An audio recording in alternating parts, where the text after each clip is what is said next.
Welcome to the Genius Talk podcast. I'm your host Atul Raj from the bestemailmarketer.com, and today we have Marc Mawhinney with us. Did I pronounce your name right? You nailed it. Good job. Thank you. And thank you so much for joining, Mark. Yeah, thank you for having me, Atul. Okay, so for our listeners who don't know you, can you tell them who you are and what you do? Sure. So the Cliffs Notes version, I've been helping coaches grow their businesses since 2014. I have a podcast called Natural Born Coaches. We're up close to 1,000 episodes now. And I have a Facebook group that we have almost 30,000 coaches in now called the Coaching Jungle. So yeah, that's me in a nutshell. Okay, so what inspired you to start Natural Born Coaches? I can't say that I grew up wanting to be a coach. When I was growing up, I wanted to play shortstop for the Toronto Blue Jays, but I think that ship sailed now. I'm a little old for that. But to make a really long story short, I found out about coaching because I went through a business closure and I had to get help back to my feet because I was lost figuratively. What am I going to do next? And that's how I first I hired several coaches, and I would say one was more a mentor than a coach. And when I was ready to get back into business in 2014, I thought this would be a great business to be in. You're not restricted by location. You can work on your laptop. You meet lots of great people. So that's how I got into coaching. And yeah, like in your NBC, Natural Born Coaches program, you have coaches get paying clients without sending hundreds of cold messages to strangers and without dancing like a monkey on social media Yeah. and without spending ads. So, how do you help them get clients? So this is going to sound really simplistic, but this is I've found from all my years helping coaches, it's the case. So I say for coaches, I can help you if you can answer three simple questions: Who do you help, or who are you working with? How do you help them? What's your offer or offers, and where do you find them? Because of course, you get the best offer in the world. If it's not being put in front of potential clients, it's not going to sell. So who, how, and where. And that's basically what that program does is it helps the coaches going through it answer those questions so they're much more clear on everything. In my experience, most coaches don't have those three questions answered. A coach might know one of them, maybe two, two and a half, but they very rarely have all three nailed down, and that's where they struggle. So everything I do with my business is focused on getting them to answer those three questions. Or can you share your favorite success story of someone who have went through your coach? I mean, your program. Yeah, oh, like a past client kind of Yeah, case yeah, study type thing. uh-huh, yeah. Well, I'll give you an example of one client that stands out to me, and I think this says a lot about the online space. We were working together, and she had a 9 to 5 job, and she wanted to become a coach full time. And she went through my stuff working together. And 6 months later, she was able to quit her job, go into coaching full time. You think she would be happy, right? And I said, "Hey, congratulations." And she goes, "Yeah, geez, but it took 6 months." And I thought, this is where the online space warps expectations because people are seeing so many of these marketers promising instant riches, make $1 million in your first month working 5 minutes a day. And she was actually disappointed. And I said, you should be celebrating. Most people in the real world, if you told them you could go from a job that you're not happy with to working for yourself within 6 months, would be over the moon. And I kind of laughed at just that's a problem with the online space with all the hypey promises. So I'm an optimist, but I'm also a realistic optimist. I'm very clear with people that, hey, this isn't a get rich quick where you're going to jump in and have $1 million in a week. It's going to take work. You're going to have to roll up your sleeves and put effort into it. But that story has stuck with me since it happened. Yeah, like they're expecting it to happen. It's you get a little jaded and cynical, and I'm sure you've been around for a while too. You see some of the stuff that people are talking about, and they're full of it. And I always say with the online space, I assume everyone's full of BS until they prove me wrong otherwise. And there are lots of great people, don't get me wrong, but unfortunately there are some bad apples, especially during COVID. A lot of people rushed in thinking that they're going to make a bunch of money, and they didn't deliver on their promises. So I'm finding a lot of coaches I'm speaking with will be saying, "Hey, Mark, I want to take your program. Unfortunately, I paid $10,000 for a coach last year and there was nothing there. And I'm digging out from that." So there is a little bit of a trust deficit in the online space at the moment because of people having bad experiences with coaches in the past. Yeah, and I think there are lots of, coaches who are not, good fit to be a coach. No, exactly. If you want to be a coach, you can't do it just for the money. I mean, I'm big on you should want to make money, make a profit, and not be embarrassed to admit that because you can't stay in business if you're not making money. But that probably shouldn't be the primary driver. If you're getting in, let's say if you hate people, oh, I hate everyone or whatever, they're so annoying, but oh, I'm going to be a coach so I can make seven figures next year. It's going to be pretty difficult to do that. By the way, how did you build your list to 30,000 coaches? That's a Facebook group. Yeah, Yeah, yeah. the coaching jungle. So what happened was when I launched the Natural Born Coaches podcast back in 2014, it was a daily show for the first year. So it got up to 350-ish episodes pretty quick. And I had a Facebook group for past guests of the podcast, had a real original name. It was called the Natural Born Coaches Past Guest Group. So the only people who could be in that group had to be a guest on my show. And what was happening was I was getting all these other coaches who had never been on my show requesting to join the group. And I would have to say, hey, sorry, this is for people who have been on my show. Have a nice life, basically. And after enough of that happening, I thought, I probably should have a group for any coach or people interested in coaching. And so I made the decision to shut down the Facebook group for the past guests of the podcast. And I let them know, hey guys, I'm opening up a new group for open for everyone called the Coaching Jungle. Would love to have you there. So I got my first couple hundred members pretty quickly because of that. And then what I found is, I don't know if this is the case with everyone, but I've seen it quite often with my group and others. Once we got to 1,000 members, that was a tipping point, and Facebook started recommending the group to more people. And now people stumble onto it from everywhere. We're getting, I don't know the math. I'm trying to think. We don't accept all. We turn away a lot of requests if people, for different reasons, they don't have a profile picture. It's a brand new Facebook account. If they're a member of 2,000 groups, we don't want them in there. But we're probably getting on average 300 or 400 members accepted per month. Lately, it's been around 400 a month. So that builds up in time. It's like a snowball. It's accumulating or compounding. Okay, so you have been consistently mailing your list from 2016. So what happened that you decided to mail it 3 times a week now? Yeah, so this is happening in real time. This happened yesterday. I made this change, so good Mhm. timing.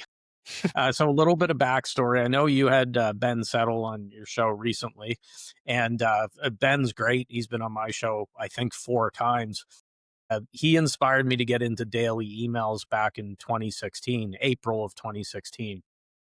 Don't let him hear me say this because I know Ben's a big daily email guy. It's blasphemy. This is just my personal, experience with it. So I emailed daily from April 2016 until this week, basically. And what I was finding was, for one, it was a real hamster wheel or treadmill to create the content. Even though I got really good at creating content, repurposing and everything, I found it was getting stressful because I would write a month's worth of emails to batch them, and then next thing I know, I'm down to, oh, geez, in 3 days, I'm out of emails or whatever. I also heard from some people, they said, Mark, I love your emails, but I can't read them every day. It's overwhelming. It's too much. And what I decided, and this is just for my business, is I'm going to pull it back. It's going to probably be 3 times a week. So it's not like I'm going to stop emailing, but I'm going to be more intentional. I'm going to give those emails time to breathe, as opposed to just firing an email at my list every day with it. And who knows, maybe I'll go back to daily emails down the road. I'll still do daily because I do joint ventures with partners where I commit to doing daily emails during our campaign. But I could tell you that since I made that decision and some other ones, it felt like 100 pounds came off my shoulders just instantly, like, oh, geez, I should have done that. So yeah, that's the story with my daily emails to 3 times a week emails. And you also made few changes with your podcast, Natural Born Yeah. Coaches. Can you talk Yeah. about that? Yeah, so I launched Natural Born Coaches, a show back in November of 2014, and until this week, it's been primarily an interview style show where I have guests on. There's been the odd solo episode sprinkled in, but I'd say 95% of shows have been a guest. And I've met some great people. I've had amazing guests, so don't get me wrong. One issue with that style is I find that a lot of spotlight goes to the guest. I don't have the time to focus on what I want to be talking about or my message, because rightfully so, the focus should be on the guest with it. So there's lots of things I want to talk about. And I'm like, oh, gee, I can't fit in because I've got all these guests coming up and everything else. So maybe part of it was just to mix it up where after almost 1,000 episodes, you start to feel in a little bit of a rut here and a little bored with this format. Let's change it up. So basically, the change I'm making is it's going to be a majority solo episodes, but I will still have some guests on from time to time. I'm not going to totally do away with that, but I'm shifting from all interviews to mostly solo episodes. Okay, so many times it's like this. Suppose guest is saying something and an idea pop up, but you're not Yeah. saying that because it's clashing with what guest is saying. Yeah, it's tough. So I don't know about you. What I found is when I'm the interviewer, I'm usually talking roughly a third of the interview, not the majority. The guest is talking roughly two-thirds of the time, and that's the way Okay. it should be. I find it strange when the interview I've been interviewed on some shows where the interviewer won't let me get a word in, and I'm the guest, and I'm like, "This is kinda strange. Why do you have me here if you why don't you just do a solo episode?" I will push back sometimes on guests to give, and I'm not rude about it, but if I disagree with a point or have another opinion, then I will say, you know what, hey, actually, this is where I view or what I think of it, and then I'll put it out there respectfully. But I haven't had too much friction with guests. Okay. And you also do joint ventures. Yes, yeah, I've been doing them for years. Can you talk about that? Like, who do you work with as a joint venture partner? Yeah. So that's the other part of my business we talked about where I help coaches get more clients. But then the other side of my business is if somebody has a product, a service that's helps coaches, it's not what I do, then I will promote that to my people. So for example, if let's say you're a webinar expert, then we do a joint venture. We drive people to check out the webinar you're doing on that topic. And then, so I do my joint ventures differently than most. Most people out there will do them as with an affiliate commission. So they would say, okay, how about if I don't know what is a $2,000 offer. So for every sale, I'll pay you Mark 25%. The way that I do it is as a flat fee joint venture. Partner pays a flat fee, but then I give them a whole bunch of promotion. So I bring them onto my podcast. I email my list daily for a minimum of a week, but it's often 8 or 9 days. We do a bunch of Facebook Live interviews. They have permission to post as much as they want on the Coaching Jungle wall, which we don't usually allow during our campaign and so on. So it is quite intense that way with promotion. And yeah, I've had some great JV partners. You and I were chatting before we came on the air, and you've met some like Rob Goyette, Terry Levine, people like that I've done JVs with. So yeah, it's a good win-win for both me and the partner, or a win-win-win. Me, the partner, and our audience are also winning. Yep. And you're a workaholic. You work a lot. So what are you working on right now? I'm working on working less. So I don't think you meant it as an insult, but I did think it was funny. You said, Mark, what's wrong with your eyes? You look like, no, you didn't say you look like crap. I said, I'm working too much. So that's why I'm making the changes. I'm not, yes. So the problem I've always had is since I graduated university, my past life was in real estate. I spent a decade in there, lots of good memories, but real estate instilled a workaholic tendencies because in that business, you're go, go, go. You're showing houses or listing homes all hours of the day from sunrise to sunset and late night. And it's just a lot of work. And I carried that over into coaching when I started coaching. And so I love working. I could easily justify working 24/7. And, but that's not healthy either. And it's also not the most productive. So I don't want to be a 4 hour work week guy, Tim Ferriss. I would go crazy working just 4 hours a week. I also don't want to be working 110 hours every week either. So there's got to be a happy medium in there. But yeah, that's one of my goals entering for 2026, but I got a bit of a head start for late 2025 is I'm really going to get intentional. If I'm doing something, should I be doing this or am I just doing this to work? Is it busy work just to feel productive and becoming more intentional on my activities? Okay. Okay. Okay. So for coaches who want to build their email list, So, what are your top three non negotiable strategies for them? So I will say it's interesting. The best tool to grow my email list is my Facebook group. So when people request to join the coaching jungle, and if anyone wants to check it out, it's thecoachingjungle.com. You'll see what I mean. There's questions that you have to answer, just a few. And one of them is, would you like to get email advice from Marc Mawhinney to grow your coaching business? If so, please give your best email. And I get a lot of emails every day because we're getting so many people joining the group. Now, not everyone who joins the Facebook group is going to ask to be put on the email list, but I would say, just a guesstimation, probably a quarter of them request to be on the list, maybe even a little more people who join the group with it. So that's our best driver. The podcast is a really big one because I'm driving people to opt into my list from there. And the other one that's worked well, though it's not as effective now as it was back 5, 10 years ago, is of course the old lead magnet strategy, on social media. Hey, I created XYZ. If you want it, let me know. And give me your email. I'll shoot you or get you onto you want to be clear you're putting them on a list, by the way. Don't just add them to the list without permission. But those are three big ones for me. Okay, so what does mindset role plays in scaling a coaching business from six figure to seven? What kind of mindset change? Yep. Well, full disclosure, I don't have a seven-figure business. So, I'm doing well. I'm paying the bills and I'm happy with where I'm Uh, at with a six-figure coaching business. But you'd have to ask a seven-figure person, I guess, about that, or I can come back when I hit it and tell you what I changed for mindset. I will say one of the things that I'm always telling people, because the dream is a seven-figure business. I see so many coaches, online entrepreneurs, just killing themselves to get to seven figures, but their profit margins are so slim. If you spend 900,000 and to make 1 million, you're only left with 100,000. Is that worth it for all the stress and the hassle?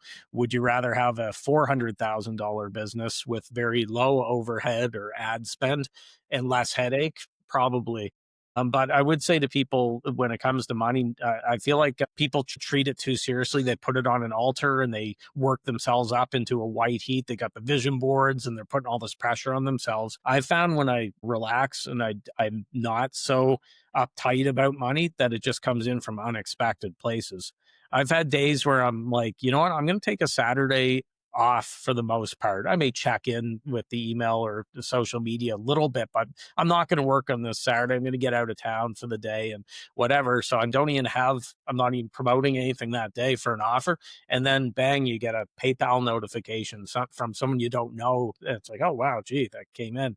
Other times, if you're hunched in front of your laptop 24/7 and you're grind, and you're trying to message everyone, it can come across kind of needy, like desperate. I don't know if you read the book, The Prosperous Coach, Rich nope. Lipson and Steve Chandler. Well, in that book, they say needy is creepy. And yeah, I'm sure you probably get a ton of people messaging you as well, trying to sell you stuff, Yep. DMing you. LinkedIn is terrible for it. Facebook isn't always great. Well, I can almost sense when somebody's really, really desperate, it comes through. You can tell. It's like, oh, wow, this person really needs a sale. I'm not saying don't be persistent or follow up, just to be mindful of that, to not be too desperate or needy. Okay, so what's the most challenging aspect of being a coach and how do you overcome it? Sorry, what's the best aspect of being No, a coach? what's the most challenging aspect of being Challenging. a coach? Yeah. Well, I guess we talked about it before. It's that workaholism. So the problem that I've had up to now while I'm making these changes is, so I'll give you an example. I would have a day where I'm like, okay, everything's wrapped up by 5 o'clock. I'm going to relax, read a book in the living room, just, get to bed at a nice early hour. And then the laptop's calling from the home office. And the little voice in my head is like, you lazy bum, Mark, why aren't you working? It's kind of like anyone who's watched the Lord of the Rings movies or read the books, how the ring calls people and they get drawn to it. That's what my laptop's like. One tip I'll give for people, which has helped me, is to keep the laptop in the home office. And so I'm not working in the living room. I'm not working in bed. I'm not doing anywhere else. So the work stays in the office and it doesn't bleed into other parts of your home. which is also metaphor for bleeding into your life. So I would recommend that. Have very clear boundaries where you're working and also when you're working.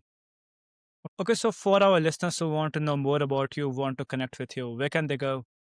The best spot, naturalborncoaches.com. And then, as I mentioned, the coachingjungle.com is a group, and we always want good people in that community as well. Okay, Mark, is there anything else that you would like to share? No, I think we covered a lot. All I would say is change can be scary because the change I just made were with things I held on to very tightly for 10 years in some cases. And I'm thinking, oh, gee, I have to keep doing it because I've done it this long. And you don't have to keep doing things just to do them. It's your business, your rules. You can set it up the way that you want. And I could tell you it's still early on in my change. It's been just a few days. The world didn't end because Marc Mawhinney isn't sending daily emails anymore. The sun came up the next day and everything's fine. So change is scary until you go through it. Then you're like, oh, that wasn't that bad. I should have done that a long time ago. By the way, after few months, I would like to know what changed Sure. for sending 3 emails. Yeah. Well, we'll have to touch base once there's been a bit of time there to see. And yeah, we'll talk again for sure. Okay, Mark, thank you so much for spending some time with us, and it was really great chatting with you. Yeah. Thanks for having me.